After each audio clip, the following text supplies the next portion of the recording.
अस्सलाम वालेकुम dear student. आज का जो हमारा टॉपिक है वो कंप्यूटर सॉफ्टवेयर है। बेसिकली कंप्यूटर सॉफ्टवेयर है क्या? कंप्यूटर सॉफ्टवेयर जो होते हैं वो प्रोग्राम्स होते हैं। मुख्तलिफ प्रोग्राम्स आप कंप्यूटर में यूज़ करते हैं, MS Word, Excel, PowerPoint, social media के हवाले से, कम्युनिकेशन के हवाले से, एंटरटेनमेंट के हवाले से। तो ये सारे के सारे सॉफ्टवेयर क्या होते हैं? ये प्रोग्राम सॉफ्टवेयर होते हैं। यहाँ हम आते हैं टाइप पे, देखते हैं कि कंप्यूटर सॉफ्टवेयर में कितनी टाइप्स हैं। तो ये दो टाइप्स में हमारे पास आता है। एक कहलाता है सिस्टम सॉफ्टवेयर, जिसमें operating system, utility programmes, device drivers और लैंग्वेज प्रोसेसर इंक्लूड है। इनको मिलाकर ये तमाम का एक सेट जो बनता है, ये सिस्टम सॉफ्टवेयर। दूसरा जो हमारे पास टाइप है वो है एप्लीकेशन सॉफ्टवेयर, यानी जितने प्रोग्राम्स में वर्ड, एक्सेल, डेटाबेस टाइप के ग्राफिकल आप यूज करते हैं वो सारे के सारे एप्लीकेशन सॉफ्टवेयर हैं। सबसे पहले आज जो हमारा टॉपिक है वो सिस्टम सॉफ्टवेयर का है। इस वीडियो में हम सिस्टम सॉफ्टवेयर को डिस्कस करेंगे। सिस्टम सॉफ्टवेयर भी जो है वो कलेक्शन है सॉफ्टवेयर की, जिनकी कॉर्पोरेशन से हम जो है कंप्यूटर को ऑपरेट करते हैं। कलेक्शन ऑफ प्रोग्राम्स है which make the use of computer easy and efficient. ये जो हाई स्केल प्रोग्रामर्स होते हैं उन्होंने ये सॉफ्टवेयर डेवलप किया होता है। इस सिस्टम सॉफ्टवेयर जो इंक्लूडेड है उसमें ऑपरेटिंग सिस्टम है, डिवाइस ड्राइवर हैं, यूटिलिटी प्रोग्राम्स हैं और लैंग्वेज प्रोसेसर इंक्लूडेड हैं। आइए चलते हैं वन बाय वन देखते हैं। सबसे पहले आते हैं ऑपरेटिंग सिस्टम पर। ये हेल्प करता है यूजर को कि वो इजीली जो है वो एक्सेस कर सके अटैच डिवाइसेस को, और जितनी भी कंप्यूटर की रिसोर्सेज हैं उन्हें इस्तेमाल कर सकें। तो और ये आप इस डायग्राम में दे सकते हैं। ये हार्डवेयर है कंप्यूटर का और उसके बाद उस पर ऑपरेटिंग सिस्टम है जो कम्युनिकेशन कर रहा है बिटवीन द हार्डवेयर, और ऊपर एप्लीकेशन सॉफ्टवेयर भी ऑपरेटिंग सिस्टम के थ्रू चल रही हैं और ये ऊपर यूजर है एप्लीकेशन सॉफ्टवेयर को यूज कर रहा है ऑपरेटिंग सिस्टम के थ्रू। तो ऑपरेटिंग सिस्टम इंटरफेस है between the user, application software and the hardware. तो ये तमाम के तमाम एक प्लेटफॉर्म हमें प्रोवाइड करता है। इस ऑपरेटिंग सिस्टम की जो टास्क हैं वो हैं जी कि लोड करता है प्रोग्राम्स को, तमाम प्रोग्राम्स को मेमोरी में लोड करता है और एग्जीक्यूट करता है। उसके अलावा control input output storage devices को कंट्रोल करता है, जितनी डिवाइसेस हैं। उसके अलावा में फाइल एंड फोल्डर्स को मैनेज करता है, जितने फाइल बनाते हैं आप, फोल्डर बनाते हैं, ठीक है ना, वो सारे के सारे भी आपका ऑपरेटिंग सिस्टम बनाता है। आप किसी फाइल को ओपन करते हैं तो वो फाइल कहाँ पर है, कि वो किस फोल्डर में है, ये सारी चीजें जो है मैनेज करता है आपका ऑपरेटिंग सिस्टम। उसके अलावा यूजर मैनेजमेंट का और प्रोटेक्शन भी आपके ऑपरेटिंग सिस्टम की रिस्पॉन्सिबिलिटी है। इसका मतलब क्या है, आपके कंप्यूटर पे एक यूजर बाय डिफॉल्ट होता है, उसके अलावा आप और भी यूजर आप क्रिएट कर सकते हैं ऑपरेटिंग सिस्टम के थ्रू, उन्हें अलग अलग पासवर्ड दे सकते हैं। इस तरह हर यूजर का डेटा जो है वो डेस्कटॉप जो है, माई डॉक्यूमेंट जो है वो हर एक का यूजर का अलहदा हो जाता है। एक यूजर अपने पासवर्ड से जब एंटर होता है तो उसे अपना ही सिर्फ डेस्कटॉप डिस्प्ले आता है। इस तरह हर यूजर का अपना सेपरेट फाइल होती है और दूसरा यूजर उसे एक्सेस नहीं कर सकता है। दो टाइप के ऑपरेटिंग सिस्टम आते हैं, एक कहलाता है कमांड लाइन इंटरफेस और दूसरा है graphical user interface. Command line interface जो है वो प्रीवियस ओल्ड वाला वर्जन ऑपरेटिंग सिस्टम का था, जिसमें हम तमाम जो कमांड्स हैं वो टाइप करके लिखते थे। इसमें ग्राफिकल कोई डिस्प्ले नहीं होता था। तमाम काम जो है यूजर को वो कमांड से देना पड़ता था, उसे कमांड जो है याद रखनी होती। ग्राफिकल यूजर इंटरफेस ये दूसरी टाइप के ऑपरेटिंग सिस्टम है। तो ग्राफिकली होता है, डिस्प्ले आइकन्स हैं, मेन्यूज बने होते हैं और माउस से आप इसको यूज करते हैं और प्रोग्राम को रन करना है, सेटिंग करनी है, ऑप्शन आपने सिलेक्ट करना है, तो यूजर को इजी होता है और कमांड उसे याद नहीं करनी पड़ती। जबकि CLI जो ऑपरेटिंग सिस्टम है इसमें तमाम जो है कमांड यूजर को याद करनी पड़ती थी। तो जितने ऑपरेटिंग सिस्टम अब लेटेस्ट आ रहे हैं वो सारे ग्राफिकल यूजर इंटरफेस GUI में आ रहे हैं। इसके अलावा कुछ पॉपुलर जो इस वक्त ऑपरेटिंग सिस्टम है, इनमें डॉस है, विंडोज है, लिनक्स, यूनिक्स, एंड्रॉइड। उसके बाद आते हैं यूटिलिटी प्रोग्राम्स में। यूटिलिटी प्रोग्राम भी जो है वो सिस्टम सॉफ्टवेयर का हिस्सा है और ऑपरेटिंग सिस्टम के साथ कोऑर्डिनेशन के साथ काम करते हैं। इसमें मुख्तलिफ सॉफ्टवेयर होते हैं जो कुछ इंस्टॉल्ड होते हैं आपके कंप्यूटर में और कुछ को हम इंस्टॉल करते हैं। ये हमारे जो है कि मुख्तलिफ टास्क परफॉर्म करने में, फॉर एग्जांपल एंटीवायरस भी एक यूटिलिटी प्रोग्राम्स है। आप बैकअप लेते हैं, स्क्रीन सेवर लगाते हैं, आप इंस्टॉल अनइंस्टॉल करते हैं, आप डिस्क स्कैन करते हैं, इमेज व्यूअर है, फाइल मैनेजर है जिसे आप माई कंप्यूटर कहते हैं, माई डॉक्यूमेंट्स आप कहते हैं। ये तमाम के तमाम यूटिलिटी प्रोग्राम है, मुख्तलिफ तरह की टास्क परफॉर्म करते हैं। फॉर एग्जांपल फाइल मैनेजर में आप देखें तो आप क्या है, इससे आप फाइल एक्सप्लोर करते हैं, प्रोग्राम्स को देखते हैं। इमेज व्यूअर को यूज करते हुए आप पिक्चर्स को, इमेजेस को देख सकते हैं। ठीक है, फायरवॉल से आप सिक्योरिटी लगा सकते हैं।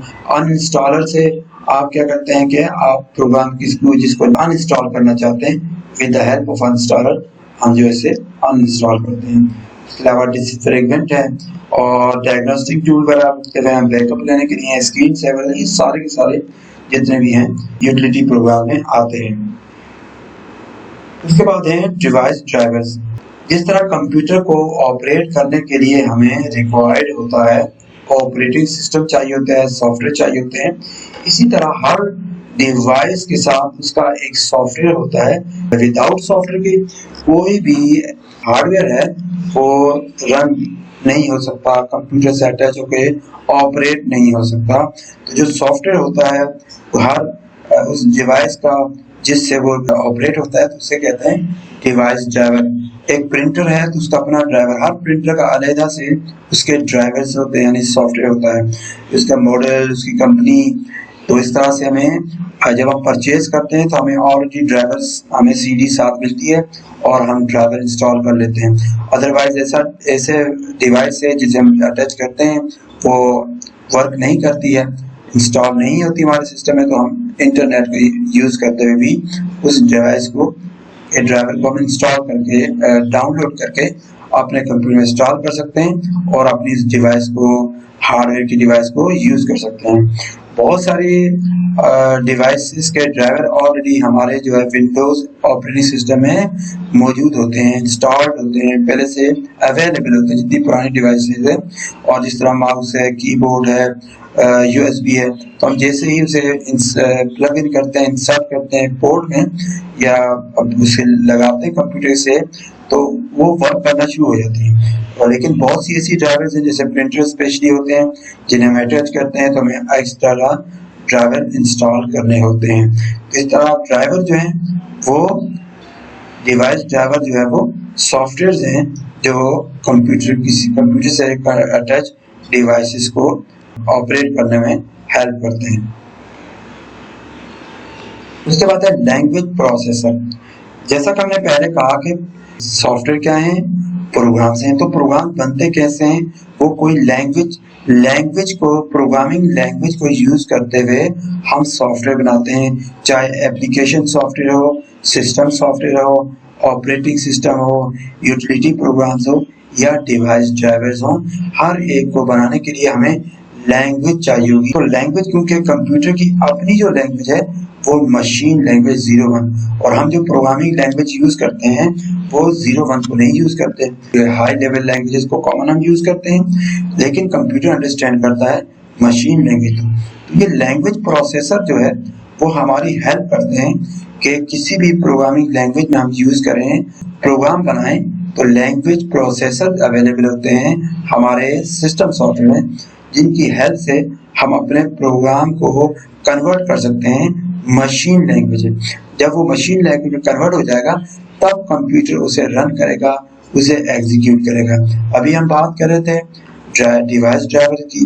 अगर हम किसी डिवाइस को बनाते हैं, उसका ड्राइवर बनाते हैं, ड्राइवर किसको बनाएंगे, प्रोग्रामिंग लैंग्वेज को यूज करते हुए। लेकिन जब तक वो डिवाइस ड्राइवर मशीन लैंग्वेज में कन्वर्टेड नहीं होगा वो कंप्यूटर को एक्सेप्ट नहीं होगा। तो ये लैंग्वेज प्रोसेसर जो है वो हमारी हेल्प करते हैं, हम अपने प्रोग्राम्स को इनके थ्रू मशीन लैंग्वेज में कन्वर्ट कर सकते हैं। जितने भी आपके सॉफ्टवेयर होते हैं वो मशीन कन्वर्टेड होते हैं। तो इस काम के लिए हमारे पास 3 लैंग्वेज प्रोसेसर हैं, एक है असेंबलर, एक है कंपाइलर और एक है इंटरप्रेटर। कंपाइलर और इंटरप्रेटर जो है ये दोनों हाई लेवल लैंग्वेज के लिए, जबकि असेंबलर जो है वो असेंबली लैंग्वेज के लिए यूज होता है। यहाँ पर यानी कि असेंबली लैंग्वेज का प्रोग्राम होगा जो असेंबली लैंग्वेज को यूज करके, और जब हम प्रोग्राम बन जाएगा तो हम इस असेंबलर के थ्रू उसे कन्वर्ट कर देंगे मशीन लैंग्वेज में, और इसे हम एग्जीक्यूट करके इसका आउटपुट देख सकते हैं, इसे यूज कर सकते हैं। इस तरह कंपाइलर और इंटरप्रेटर जो हैं वो दोनों भी लैंग्वेज ट्रांसलेटर हैं हाई लेवल के। हाई लेवल में 2 तरह की लैंग्वेज है, एक कंपाइलर लैंग्वेज कहलाती है और एक इंटरप्रेटर लैंग्वेज कहलाती है। कुछ लैंग्वेजेस हैं वो इंटरप्रेटर कंपाइलर यूज करती हैं, कुछ लैंग्वेजेस हैं जो कंपाइलर को यूज करती हैं। कंपाइलर लैंग्वेज जो है या आपके जो जितने एप्लीकेशन आप यूज करते हैं वो कंपाइलर लैंग्वेज को यूज करके बनाई जाती हैं। जैसे आपका ऑपरेटिंग सिस्टम विंडोज है, डॉस है, यूटिलिटी प्रोग्राम्स आपने देखे, आप देखते हैं Word, Excel, PowerPoint, WhatsApp, ये सारे कंपाइलर से बने हैं। कंपाइलर से सोर्स कोड एक ही बार कन्वर्ट हो जाता है मशीन कोड के अंदर, और फिर जितनी बार भी हम इसको यूज करना चाहें इसे हम यूज करते हैं। यानी कि हमारे जो सॉफ्टवेयर होते हैं वो मशीन कोड कन्वर्टेड कंपाइलर करके हमें दे देता है, और हम इस फाइल को यूज नहीं करते जो इस पार्ट में है, इसे सोर्स फाइल कहते हैं जिसमें ओरिजिनल कोड है, बल्कि हमें इसे यूज करते हैं और डायरेक्टली और फास्ट कंप्यूटर इसे अंडरस्टैंड करता है और प्रोग्राम जो है फास्ट वर्क करता है। दोनों में डिफरेंस क्या है? कंपाइलर में कंपाइलर एक ही बार ट्रांसलेट करके दे देता है कि जब भी हम इसको रीड करेंगे तो ट्रांसलेटेड। इंटरप्रेटर ट्रांसलेट हम जब भी प्रोग्राम को एग्जीक्यूट करेंगे हमें सोर्स प्रोग्राम कोड को रन करना पड़ेगा, और वो हर बार लाइन बाय लाइन ट्रांसलेट करके हमें देगा। तो ये थोड़ा इसकी निस्बत कंपाइलर के स्लो होता है इंटरप्रेटर, क्योंकि हर बार ये ट्रांसलेट करता है। जब कंपाइलर एक बार ट्रांसलेट कर दिया तो नेक्स्ट उसे ट्रांसलेशन की जरूरत नहीं पड़ती है। यहाँ पर हम थोड़ा डिफरेंस डिस्कस कर लेते हैं कंपाइलर और इंटरप्रेटर। ये तो दोनों में कॉमन चीज है, दो जो अगर कहें तो 2 चीजें कॉमन है। एक तो ये है कि दोनों जो हाई लेवल लैंग्वेज के ट्रांसलेटर हैं। नंबर 2 दोनों जो है कंपाइलर यानी कि ट्रांसलेटर हैं और हाई लेवल के, ये 2 चेंज आ गया। सॉरी, दोनों जो है वो लैंग्वेज ट्रांसलेटर हैं और दोनों हाई लेवल के ट्रांसलेटर हैं। तो इस तरह दोनों में कॉमन है। अब डिफरेंस दोनों में क्या है कि ये तमाम प्रोग्राम को एक ही बार जो है कंपाइल कर देता है मशीन कोड के अंदर, जबकि ये 1 बाय 1 सिंगल लाइन को जो है कंपाइल करता है। इसमें सेपरेट फाइल जो है ट्रांसलेटेड जनरेट होती है, जबकि इस इंटरप्रेटर में सेपरेट फाइल ट्रांसलेटेड जो है जनरेट नहीं होती है। उसी कोड को बार बार हमें रन करना पड़ता है। यहाँ पर जो है कि इसकी स्पीड जो है कंपाइलर की फास्ट होती है, जबकि यहाँ इंटरप्रेटर की स्पीड प्रोसेसिंग की स्लो होती है। इन लैंग्वेजेस में, कंपाइलर लैंग्वेजेस में सी, C++, C#, जावा वगैरह ये इस कंपाइलर को यूज करती हैं, जबकि पाइथन, PHP, पर्ल, रूबी और ये जितनी भी लैंग्वेजेस हैं ये सारी इंटरप्रेटर पे को यूज करती हैं। तो इस तरह से हमने आज की वीडियो में सिस्टम सॉफ्टवेयर को हमने डिस्कस किया है। तो हमें उम्मीद है कि जो हमने डिस्कशन की है वो आपको अंडरस्टैंड हुई होगी। तो मिलते हैं इंशाल्लाह नेक्स्ट वीडियो के साथ। अल्लाह हाफिज।